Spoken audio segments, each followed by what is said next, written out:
Hi friends, ఈరోజు నేను వచ్చేసి పొంగల్ చేస్తున్నాను. ఈ పొంగల్కి ముక్కాలు భాగం బియ్యం తీసుకోవాలన్నమాట. ఒక్క పావు భాగం మాత్రం పెసలు తీసుకోవాలి. ఇలా కొద్ది భాగం పెసలు తీసుకోవాలా.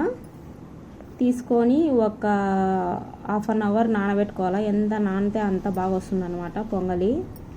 ఫస్ట్ మనం ఆయిల్ వేసేసుకొని దీంట్లో కొన్ని ఆవాలు, ఉద్దులు, జీలకర్ర వేసుకొని బాగా ఉద్దులు వచ్చేసి బ్రౌన్ కలర్ వచ్చేంత వరకు వేపుకోవాలి.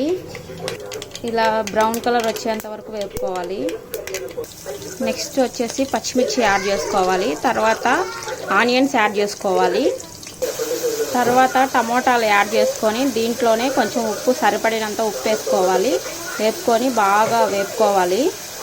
బాగా వేయించుకున్న తర్వాత మనం ఏ గ్లాస్తో అయితే బియ్యము, పెసరపప్పు వేస్తామో ఆ ఒక్క గ్లాస్కి వచ్చేసి 4 గ్లాసులు వాటర్ వేసుకొని ఎవరి కుక్కర్ కెపాసిటీని బట్టి 4 or 5 విజిల్స్ రాణించుకుంటే మెత్తగా అయిన తర్వాత తెడ్డు తీసుకొని బాగా గెలుపుకోవాలన్నమాట.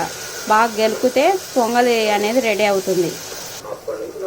ఆనియన్స్, టమోటాలు బాగా వేగిన తర్వాత ఇలా బియ్యము, పెసరపప్పు యాడ్ చేసుకోవాలి. యాడ్ చేసుకొని బాగా కొద్దిగా వేపుకొని ఇంకా వాటర్ వేసేసి ఇంకా 4 or 5 విజిల్స్ రానివ్వాలి.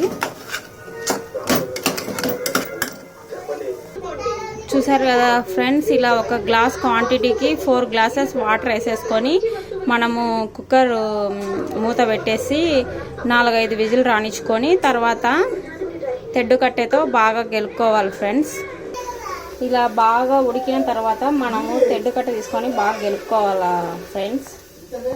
చూసారు కదా ఫ్రెండ్స్, పొంగల్ అయితే రెడీ అయిపోయింది. ఎంత బాగా వచ్చిందో, చాలా టేస్టీగా ఉంటుంది. దీంట్లో మనం కొద్దిగా నెయ్యి యాడ్ చేసుకొని తింటే కనుక చాలా బాగుంటుంది. మీరు కూడా ఒకసారి ట్రై చేసి ఎలా ఉందో కామెంట్ చేయండి ఫ్రెండ్స్. ఓకే ఫ్రెండ్స్, ఈ వీడియో కనుక మీకు నచ్చినట్లయితే లైక్ చేయండి, షేర్ చేయండి, సబ్స్క్రైబ్ చేయండి.